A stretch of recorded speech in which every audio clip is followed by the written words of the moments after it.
우리가 히브리서 12장 1절부터 3절까지의 말씀을 이제 읽었습니다. 우리 익숙한 본문으로 좀 다가옵니다.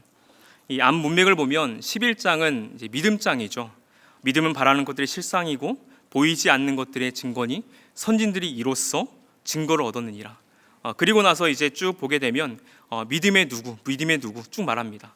그러니까 믿음으로 아벨은, 믿음으로 에녹은, 믿음으로 노아는, 그리고 아브라함, 사라, 이삭, 야곱, 모세, 정탐꾼을 숨겨주었던 라합, 그리고 믿음의 사람들을 정말 많이 언급하기 때문에 히브리서 기자는 소개할 사람이 많아서 모두 말하려면 시간이 부족하다라고 말합니다.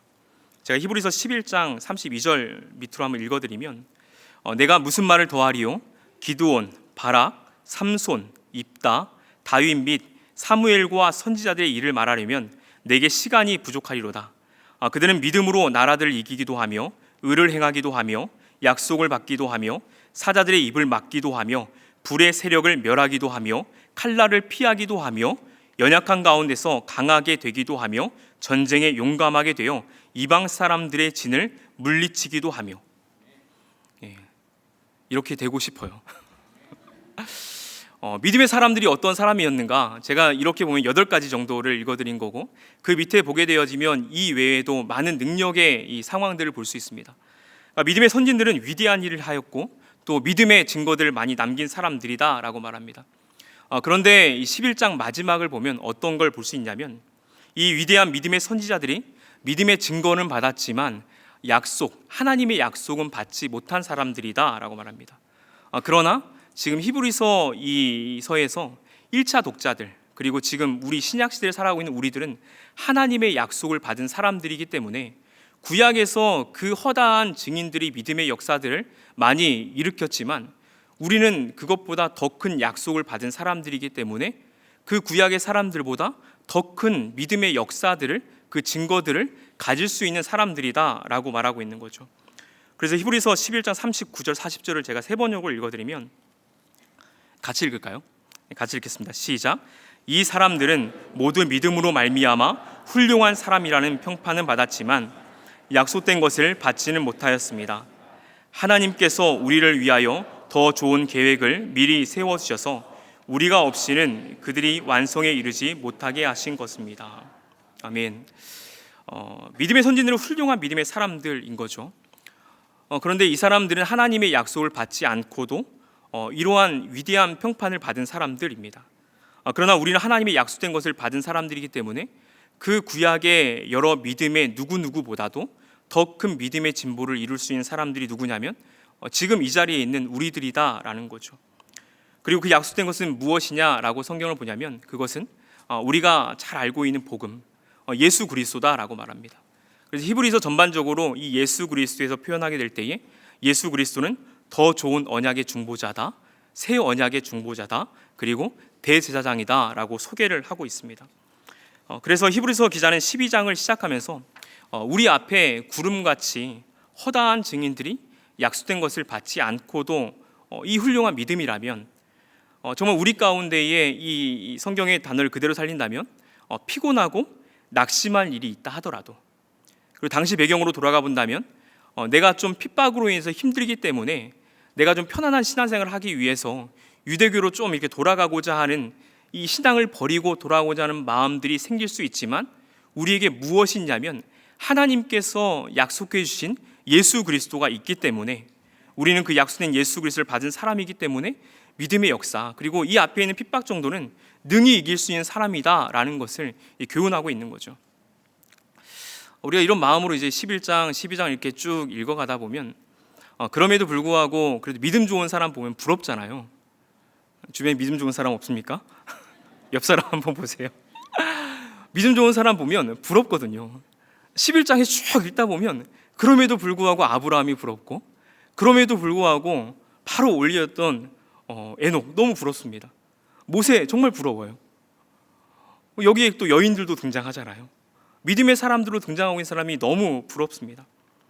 그런데 이 말씀을 우리가 12장까지 쭉 읽어가노라면 그 믿음의 사람들이 정말 부러워할 수 있지만, 이 말씀을 통해서 우리에게 주시는 하나님의 말씀은 뭐냐면 정말 믿음의 주요, 또 온전하게 하시는 이인 예수님을 정말 갈망하고자 하는 영적인 이 몸부림을 네가 치다 보면 그 믿음의 조상이라고 말할 수 있는 구약의 이 사람들보다 더 큰 믿음의 역사들을 너는 할 수 있는 사람이야. 그 용기들을 분명히 주고 있다라는 거죠. 근데 용기가 생기세요? 우리의 모습을 이렇게 보다 보면 정말 이 큰 믿음의 역사들을 성경에서 약속함에도 불구하고 과연 내 안에 그 힘이 정말 있나 계속 묻게 됩니다. 3년 전쯤인데요.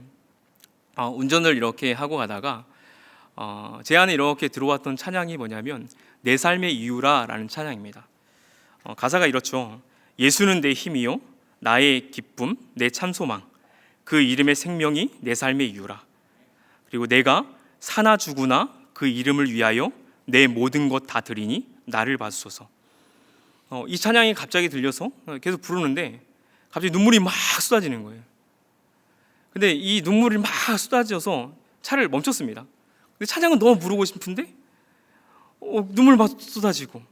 근데 곰곰이 제가 왜 지금 울고 있냐라고 제 자신을 보니까 은혜와 이 감격의 눈물이 아니더라고요. 왜 울고 있냐면 정말 이 찬양에서 말하는 것처럼 예수님이 내 힘이 돼야 되는데 내 힘이 아닌 것 같고, 예수님이 내 기쁨과 소망이 되어야 되는데 예수님이 기쁨과 소망이 되지 않고 있는 이 내 자신에 대한 솔직한 이 판단이더라고요. 회개의 눈물을 정말 처절하게 쏟고 나서 제가 정말 뜨거웠었던 이 신학교 때를 좀 이렇게 떠올렸던 시기가 있습니다. 여러분은 어떻습니까? 성도님들을 이렇게 만나보면 정말 예수님 때문에 기뻐하고 예수님 안에 소망이 있고 신앙생활의 그 넉넉한 부요함들을 누리고 있는 분들이 있습니다. 그러나 오랜 신앙생활에도 불구하고 영적 탈진이 이렇게 와서 정말 힘겨운 신앙생활을 뽀독이 이렇게 하고 있는 분들도 보게 됩니다. 목회 데이터 연구소라는 곳이 있는데요. 2024년과 2025년 이 한국교회 키워드를 이렇게 발표했습니다. 3위까지만 제가 불러드리면 2024년도에 1, 2, 3위는 다음 세대, 그리고 영성 회복, 그리고 공동체성입니다. 그리고 2025년도의 키워드 1, 2, 3위는 양극화, 영성 회복, 고령화입니다. 그러니까 2024년도와 2025년도에 동일하게 들어간 주제가 뭐냐면요. 뭘까요? 어려운 질문을 제가 영성 회복. 이것은 2위에 동일하게 있더라고요. 영성 회복. 그 영성 회복이라는 단어를 한번 보고 한번 뒤집어서 생각해 보니까 많은 성도님들이 영적 침체와 이 영적인 탈진 속에서 신앙생활하고 있는 게 아닌가라는 생각이 들었습니다. 그러니까 겉보기에는 아무 티가 안 나는 거죠. 그러나 정말 내가 회복하고 싶은 게 있는 거죠. 이게 자라나고 싶은 이 열정일 수 있습니다. 그래서 성도를 만나보면 이 겉보기에는 괜찮지만 내가 영적으로 굉장히 다운되어진 이 상황 속에서 내가 교회에서 봉사도 하고 있고 예배도 드리고 있고 또 모임도 가고 있고 그러한 상황 가운데 있지 않을까라는 생각이 들어서 좀 마음이 좀 아파지는 이 조사였습니다. 우리가 교회에 다니면서 예수님에 대해서 관심이 없다 그러면 정말 스스로를 진단하면서 다시 한번 이 복음 앞에 잘 직면을 해야 됩니다. 또 하나님을 위한 신앙생활이죠. 우리의 신앙생활의 목적은 나를 위한 것이 아니라 하나님의 영광을 위한, 하나님의 기쁨을 위한 신앙생활이기 때문에 하나님의 영광을 위한 신앙생활이 아니라 정말 나의 만족을 위한 신앙생활을 하고 있는지도 중요한 점검의 포인트이긴 합니다. 우리가 히브리서 12장을 보게 되면 히브리서 기자가 분명히 당시 상황을 통해서 나의 편안함을 찾기 위한, 이게 핍박은 핍박이죠. 그러나 결과적으로는 나의 편안함을 위해서 유대교로 돌아가려고 하는 이 성도들 분명히 책망하고 있고, 그 성도들이 돌아갔을 때에 기다리고 있는 것은 무엇이냐, 12장을 쭉 읽어보면 결국은 하나님의 징계와 절망뿐이다라고 좀 비관적으로 얘기를 하고 있습니다. 그런데 히브리서 12장을 보면서 또 하나의 이 경각심을 이번에 좀 보게 됐는데요. 유대교를 회귀하는 것보다 더 위험한 게 여기 안에 이 증상으로 보이더라고요. 그게 뭐냐면 오랜 신앙생활에서 영적 탈진의 원인이 되는 이 신앙의 매너리즘의 이 증상이다라는 생각이 들었습니다. 12장에 당시 사람들이 두 가지 모습을 경고하는데요. 12장 5절에 이렇게 써 있습니다. 또 아들들에게는 권하는 것 같이 너희에게 권하신 말씀도 잊었도다. 그러니까 다시 말해서 하나님의 말씀을 잊은 사람들에 대한 경고를 하나 하고 있는 거죠. 그리고 12장 15절에 보면 너희는 하나님의 은혜에 이르지 못하는 자가 없도록 하고 또 쓴뿌리가 나서 괴롭게 하여 많은 사람들이 이로 말미암아 더럽게 되지 않도록 하며, 이것은 하나님의 은혜에서 멀어진 사람들이다라고 할 수 있습니다. 그리고 오늘 살펴보기에는 너무 부족한 시간이라서 어렵지만 하나님의 은혜에서 멀어져서 그 뒤에 쓴뿌리가 나서 괴롭게 하여 많은 사람들이 이로 말미암아 더럽게 된다는 것은 교회 공동체 안에서 은혜로서 사람들이 멀어지면 그 안에 옛 본성들의 쓴뿌리가 계속 나와서 성도들끼리 싸운다라는 이 표현과도 같습니다. 그러니까 하나님의 그 은혜에서 우리가 멀어지고 말씀에서 멀어지는 이 영적 탈진 속에서 매너리즘에 빠져진 상태가 되어지면 심각한 상태를 우리가 초래할 수 있다라는 거죠. 그리고 이 은혜에서 멀어졌다라는 이 표현이 세 번역을 보니까 이렇게 써 있더라고요. 하나님의 은혜에서 떨어져 나가는 사람이 아무도 없도록 주의하십시오. 하나님의 은혜에서 떨어져 나가는 사람이 없도록 주의하라는 것은 결국은 이거는 경고성의 멘트이기 때문에 하나님의 말씀을 잊은 사람들이 그 공동체 안에 있고 하나님의 은혜에서 떨어져 나간 사람들이 그 공동체 안에 분명히 있다라는 거죠. 여러분 주변을 봐도 이러한 사람들이 분명히 있는 것 같습니다. 우리가 통상 가난한 성도다고 표현하는데 은혜에 떨어져 나간 사람들, 또 언제 내가 이 은혜에서 떨어져 나갈지, 우리가 영적인 탈진 속에 빠져 있다 보면 내 스스로 불안한 거죠.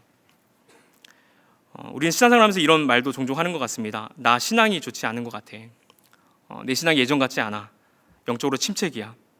교회에서 열심히 이렇게 봉사했는데 남는 건 없고 영적으로 탈진인 것 같아. 지금 하는 일 좀 그만할까? 신앙적인 어떤 우울증의 표현들이 우리 안에 분명히 있다라는 생각이 듭니다. 말씀을 우리가 이렇게 들어도 조금 맹숭맹숭할 때가 있고, 또 우리가 아까 충만을 부르면서 예수로 그리고 은혜 이렇게 하지만 결국은 그 은혜가 내게 없는 상태를 우리는 경험하기도 합니다. 평신도로 우리가 다 있죠. 그런데 조금 더 생각해 보면 교회에서 때로는 직분을 맡은 분들, 우리로 보면 순장님들이 계실 수 있고, 아니면 각 부서에서 팀장님들과 부장님이 있을 수 있고, 장로님이 있을 수 있고, 또 저와 같은 교역자가 있을 수도 있죠. 누군가 앞에서 좀 영적으로 끌어줘야 되는 위치에 또 있다 보면 영적으로 탈진된 상태에 놓여진다 할지라도 그것을 속 시원하게 누구에게 또 얘기하기도 참 쉽지 않은 이 상황들을 발견하기도 합니다. 제 얘기입니다. 그럼 어떻게 정말 해야 되는가? 지쳐버린 신앙생활이라든지 정말 이 영적인 탈진을 경험할 때 우리가 어떻게 해야 되는가? 성경은 분명히 말하고 있고 다른 곳에서는 찾을 수 없다. 다른 곳에서는 유일하게 그 영적인 탈진을 극복할 수 있는 그 길은 뭐냐면 우리가 너무나도 잘 알고 있는 것이지만 오직 예수다라는 것을 얘기합니다. 오직 예수다. 오늘 본문에서도 그 얘기를 하고 있는 거거든요. 히브리서 12장 3절을 다시 읽어드리면 너희가 피곤하여 낙심하지 않기 위하여 죄인들이 이같이 자기의 거역한 일을 참으신 일을 생각하라. 그러니까 십자가의 고난을 참으신 예수 그리스도를 정말 우리가 생각하는 사람이 돼야 된다, 그 얘기를 하고 있죠. 그리고 히브리서 12장 2절 그 앞에죠. 믿음의 주요 또 온전하게 하시는 이인 예수를 바라보자. 그리고 오늘 이 본당 들어올 때 혹시 이렇게 옆에 보셨는지 모르겠지만 히브리서 3장 1절 그러므로 함께 하늘의 부르심을 받은 거룩한 형제들아 우리가 믿는 도리의 사도이시며 대제사장이신 예수를 깊이 생각하라. 담임 목사님이 언젠가 이걸 다시 한번 말씀하신 적이 있습니다. 이 본당이라든지 아니면 드림센터 앞에 불이 꺼져 있었던 이 간판을 다시 보고 나서 다시 한번 그걸 앞으로 끄집어내고 불을 키우고 정말 올 때마다 이것을 잘 묵상했으면 좋겠다라는 거죠. 그러니까 우리가 영적인 탈진 속에서라든지 그 모든 상황 속에서 우리가 이 상황을 벗어날 수 있는 유일한 방법은 뭐냐면 예수 그리스도를 더 깊이 생각하는 것이고 더 자주 생각하는 것이고 정말 예수님과 친밀해지는 것밖에는 다른 답이 없다라는 거죠. 그런데 여기서 한 가지 질문을 저는 좀 더 하고 싶더라고요. 그러니까 알겠어요. 예수님 더 깊이 생각해야 하는 것도 알겠고 예수님 더 이렇게 가까워져야 되는 것도 알겠고 예수님을 더 많이 바라봐야 된다라는 것도 알겠더라고요. 근데 제 안에 이렇게 들리는 질문이면 그러면 구체적으로 어떻게 하라고? 이게 제 안에서 굉장히 또 질문이 되더라고요. 여러분 잘 되십니까? 묵묵무답이니까 잘 되시는 걸로.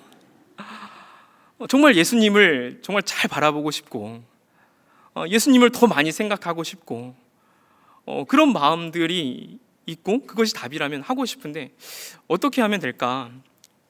이 질문들을 하게 되었습니다. 그래서 설교의 제목을 한번 이렇게 정하면서 영적 탈진과 이 자기 돌봄이다라고 이렇게 붙여보았고, 실제적으로 이 자기 돌봄 앞에는 예수 안에서 자기 돌봄이라는 표현입니다. 영적 탈진과 이 자기 돌봄이라는 것은 예수 안에서 자기 돌봄을 잘 해서 영적 탈진의 상황 가운데 놓여져 있다면 잘 벗어나면 좋겠고, 영적 탈진이 내가 올 것 같다라고 한다 그러면 자기 돌봄에 대한 이 질문들을 하면서 잘 또 그 상황들을 극복하면 좋겠다라는 이 바람입니다. 그래서 예수님 안에서 자기 돌봄 질문 4가지를 한번 대안으로 적어보았는데요. 이것은 이 주제 4가지가 캔터베리 대주교였던 로안 윌리엄스의 그리스도인이 된다라는 이 책이 있습니다. 된다는 것. 거기 안에 4가지의 키워드가 있는데 세례, 그 다음에 성경, 성찬, 기도입니다. 우리가 교리 공부를 하지 않으면 이런 것들도 다시 한번 깊이 생각할 때가 없긴 한데, 결국은 이 4가지가 예배의 요소예요. 예배의 요소. 그러니까 결국은 우리가 예수 그리스도 안에서 온전한 예배를 드리면 잘 회복되어질 수 있다라는 주제이긴 합니다. 근데 그거를 조금 더 우리가 세부적으로 본다 그러면 예수 안에서 나를 잘 돌보기 위한 4가지의 질문을 저는 여기 있는 세례, 성경, 그 다음에 성찬, 이 기도에서 한번 이 질문으로 바꿔보았습니다. 그래서 영적 탈진을 예방하기 위해서 예수님 안에서 자기 돌봄 질문 4가지. 그 첫 번째로 이 세례인데, 여러분 세례 너무 잘 알죠? 이 씻을 새, 예식, 예입니다. 그러니까 씻는 예식인 거죠. 씻는 예식. 우리가 예수님 당시에 이 침례를 생각한다 그러면 물속에 이렇게 들어간다라는 것은 옛사람이 죽고 나의 죄를 씻는다라는 의미를 가질 수 있고, 다시 이렇게 물 밖으로 나온다라는 것은 예수님과 함께 부활하고 예수님과 내가 연합되었다라는 이 고백입니다. 세례 교육을 받아보신 분들은 세례 문답 책자 한번 받아보셨을 거예요. 우리 교회는 친절해서 다 나눠줘요. 사서 쓰는 교회도 있습니다. 거기 책자를 보면 거기 세례 교육의 문답에 이런 질문이 있습니다. 세례를 받음으로 어떠한 효과가 이 세례받은 자에게 나타납니까? 2가지를 말하거든요. 첫 번째가 죄사함이고 두 번째가 그리스도와의 연합입니다. 로마서 6장 3절 4절인데요. 여기 합하여라는 부분을 여러분 한번 강조하면서 같이 한번 화면을 보시면서 함께 읽도록 하겠습니다. 시작. 무릇 그리스도 예수와 합하여 세례를 받은 우리는 그의 죽으심과 합하여 세례를 받은 줄 알지 못하느냐? 그러므로 우리가 그의 죽으심과 합하여 세례를 받음으로 이는 아버지의 영광으로 말미암아 그리스도를 죽은 자 가운데서 살리심 같이 우리로 또한 새 생명 가운데 행하게 하려 함이라. 예수와 합하여, 그리고 그의 죽으심과 합하여, 그의 죽으심과 합하여. 결국은 그리스도 안에서 죽은 자 가운데 우리가 살림을 받았고 또 생명 가운데 행하게 된다. 그러니까 이 세례에 대해서 우리가 생각을 예수 그리스도와 한번 이렇게 연관지어 생각한다면 이 질문을 해볼 수 있는 거죠. 나는 예수님의 십자가와 부활의 은혜로 예수님과 연합되어 있는가? 이 질문이 처음엔 되게 어색하고 어렵게 다가올 수 있을 것 같아요. 근데 우리가 정말 영적 탈진의 상태에서 한번 예수님 안에서 자기 돌봄을 하면서 내가 예방하고 또 극복하고 이겨내기 위해서 저는 이 첫 번째 질문을 이렇게 만들어 본 겁니다. 내가 예수님의 십자가와 부활의 은혜로 예수님과 정말 매 순간순간 매일매일 정말 연합되고 있는가? 한번 여러분에게 한번 자문할 수 있는 그 질문이 되었으면 좋겠습니다. 그리고 두 번째로 이 성경입니다. 성경. 여러분 성경, 요즘에 이제 성경책도 있고 또 스마트폰 가지고 있는 분도 있죠. 어떤 분이 그 얘기를 하더라고요. 성경은 성경 자체로만 있는데 스마트폰은 성경도 있고 다른 앱도 있고. 그러니까 저도 순간 부끄러워지더라고요. 그러고 나니까 정말 누군가에게 쿡 찔러 보면 성경 앱으로 보는 거 너무 좋은데 성경 앱 많이 보세요, 유튜브 많이 보세요. 그럼 자유할 분이 많이 없겠다. 이 성경에 대해서 이 웨스트민스터 소유리문답 3번을 보면 성경이 가장 중요하게 가르치는 것이 무엇입니까? 하면서 그 답으로 성경이 가장 중요하게 가르치는 것은 사람이 하나님에 대하여 믿을 것은 무엇이며 하나님께서 사람에게 요구하시는 본분이 무엇인가 하는 것입니다. 다시 말해 성경을 읽을 때 정말 내가 무엇을 믿어야 하는지 아는 것이고 성경을 읽어 나아갈 때에 하나님께서 나에게 요구하시는 것이 뭔지 안다는 거죠. 그리고 성경을 그냥 크게 개관적으로 본다면 이 구약은 오실 예수 그리스도에 대한 기록이고 이 신약은 오신 예수 그리스도에 대한 기록입니다. 그렇기 때문에 우리가 성경을 쭉 읽어가노라면 성경 안에서 예수 그리스도를 발견하는 것이 정말 이 진수인 거죠. 그림 하나를 잠깐 보여드리려고 하는데요. 잘 안 보이긴 할 것 같은데요. 제가 한 곳에 잠깐 갔는데 성경책이 이렇게 올려져 있고 소개가 되어 있더라고요. 보이십니까? 예. 앞에 읽으시는 것 같아요. 이게 어떤 글씨가 잠깐 앞에 써 있는 거냐면 이 성경책이 자물쇠가 2개가 있대요. 그러니까 옛날에 성경책을 누구나 소유할 수 없었을 때에 종교개혁 이전 당시에 교주들만이 성경책을 소유했을 때에 이 성경책이 정말 중요하니까 자물쇠 2개를 해놓은 거죠. 다음 장면을 보여주시면 성경 이제 펼쳐놓은 거 그림이 있는데 라틴어 성경입니다. 그러니까 이 당시에는 성경을 내가 보고 싶어도 볼 수가 없는 시대인 거죠. 여러분 성경책에 자물쇠 걸려있는 성경책 있습니까? 제가 저걸 보고 나서 제 성경책에 자물쇠 없거든요. 언제든지 펼칠 수 있거든요. 이것도 은혜였구나 라는 생각이 들었습니다. 그러니까 우리가 이 성경을 통해서 정말 물어볼 수 있는 거죠. 성경을 통해서 내가 그 성경 안에서 예수 그리스도를 발견하고 있는가. 그래서 질문으로 바꿔보면 나는 성경을 가까이 하며 성경 안에서 예수님을 발견하고 있는가, 이 질문을 해볼 수 있습니다. 나는 성경을 가까이 하며 성경 안에서 예수님을 발견하고 있는가. 이 4가지 키워드를 이제 제가 가져왔던 로안 윌리엄스 그리스도인이 된다는 것, 그 책에 하나의 또 명언이 있어서 잠깐 소개를 하면, 그리스도인들은 성경을 읽을 때 예수께서 이야기의 중심이 된다.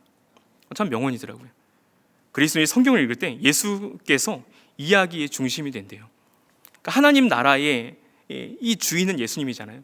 당연히 하나님 나라의 이야기에 있어서 예수님이 중심된다라는 걸 성경 안에서 읽으면 읽을수록 알게 되죠.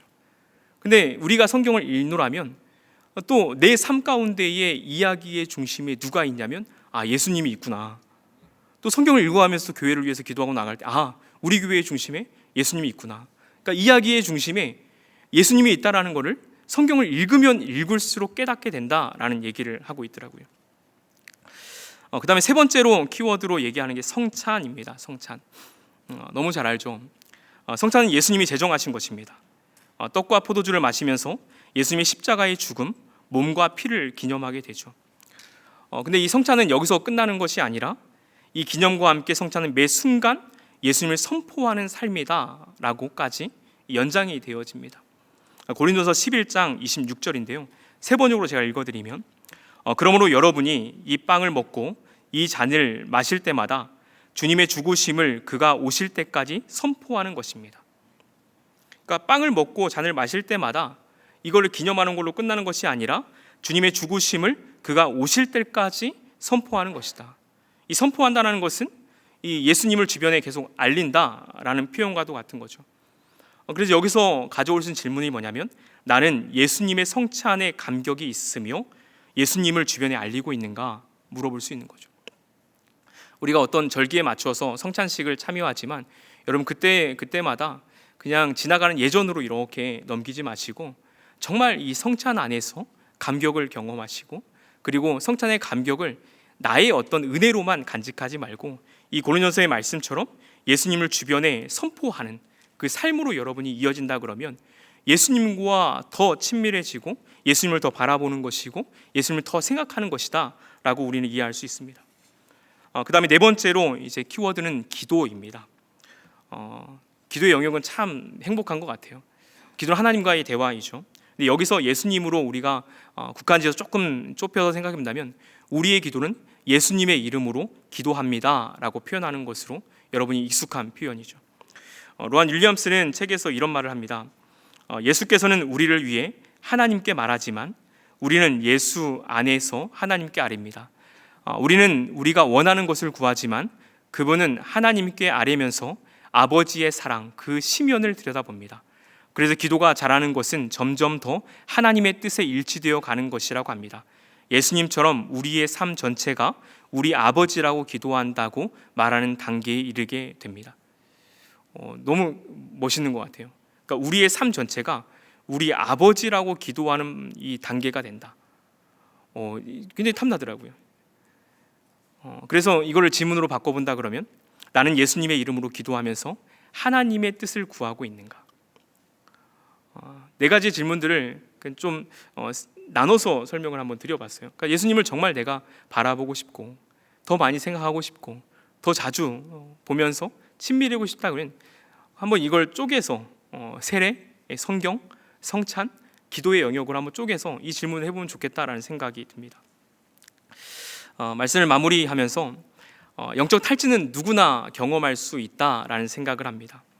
그래서 영적 탈진을 우리는 부끄럽게 여길 필요가 없다라는 생각도 합니다. 그런데 영적 탈진의 증상이 찾아올 때에 이것을 감추거나 아무 일이 없다라고 이렇게 그냥 넘겨짚혀 사는 것은 더 위험한 거죠. 우리가 목이 마르면, 갈증이 나면 물을 마시는 게 당연하듯이 영적인 어떤 이 탈진, 이 갈급함이라는 것도 분명히 신호가 있는 것입니다. 그것이 여기서 경고했던 것처럼 하나님의 말씀을 내가 잊어가는 순간이 될 수도 있고 하나님의 그 은혜에서 떨어져가는 순간일 수도 있겠죠. 그리고 내가 공동체 안에 있을 때에 은혜가 떨어진 사람들 안에 있기 때문에 서로 간에 또한 힘들게 하는 관계가 보여질 때가 있을 수도 있습니다. 그 모든 상황들은 영적 탈진 속에서 우리가 보여지는 이 전조 증상과도 같은 것이죠. 그런 상황 가운데 그럼 우리는 어떻게 해야 되느냐? 그걸 방치하지 말고 정말 예수님 안에서 나의 돌봄의 질문들 이 네 가지를 기억하시면 좋겠습니다. 다시 읽어드리면 나는 예수님의 십자가와 부활의 은혜로 예수님과 연합되어 있는가? 나는 성경을 가까이 하면서 성경 안에서 예수님을 발견하고 있는가?